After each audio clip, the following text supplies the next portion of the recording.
tricks, just a tip on gut health, because that's something that,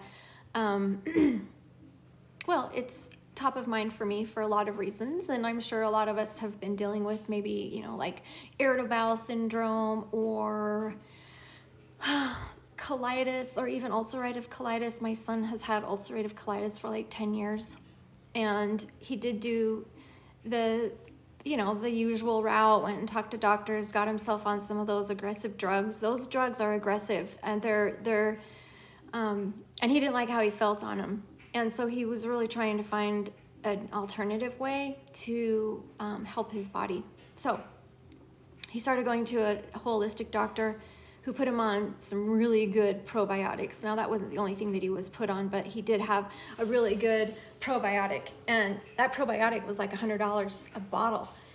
And that's expensive, especially if you have to continue to buy that. And there's so many different probiotics. Like, what do you know what to get? Like, obviously, your body needs a lot of different enzymes when it comes to probiotics. You know, you have the acidophilus, which is one, and it's really great if that's the only one you want to get, but your body does need a lot more to help with any kind of gut issues you're having down there, to balance out and bring back your friendly flora, because a lot of the things that we're doing to our bodies, like putting into it and stuff, are affecting the flora in your intestinal tract.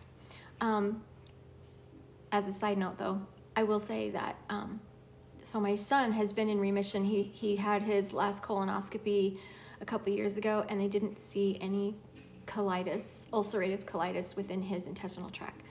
And he's been doing it all natural for many years now. And so that was just a really validating experience for him to know that he's been able to manage this on his own without those heavy duty aggressive drugs that they were giving him once upon a time.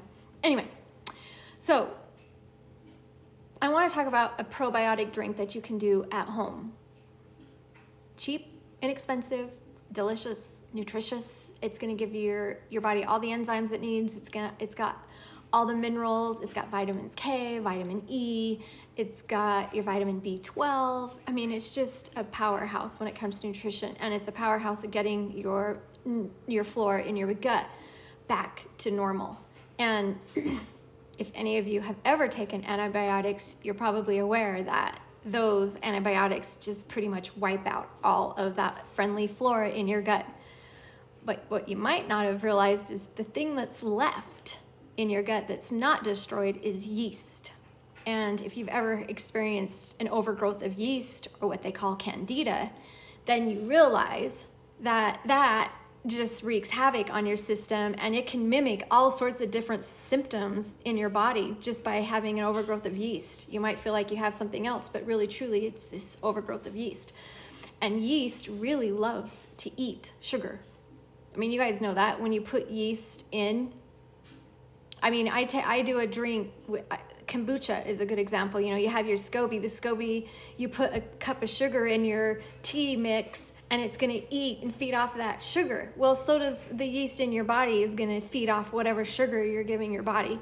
It feeds off sugar and alcohol. So then you're kind of compounding the problem when you've just wiped out all of your flora from the antibiotics or whatever it is, and then the yeast takes over, and it's just wreaking havoc on your system. And then the diet that we have with, you know, the processed foods and sugar, that certainly doesn't help. So what we want to do is bring back those friendly floras, and I have a really easy way to do that. So what you want to do, okay, so maybe you've heard of this drink before. It's called Rejuvelac. All you need is a cup of wheat berries, and any grain will do. So, I mean, I want to be sensitive to those that might have some gluten intolerance and that sort of a thing, and there's a lot to be said about that, and a lot to be said about our diets as well, of why that's happening.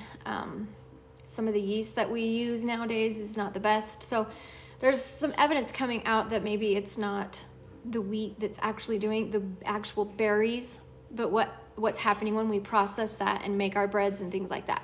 But I don't want to get into that right now. You guys know your bodies better than I know your bodies, and this is an individual thing. So, but if you don't have a concern about that, take a cup of your wheat berries and then just fill it like a mason jar and put water on it, and let it sit for 24 hours. So I just did that today. First step is letting it sit for 24 hours. We're going to rinse it. We're going to fill it back up, and we're gonna do that about 2 or 3 times tomorrow, just rinsing and filling back up, rinsing and filling back up.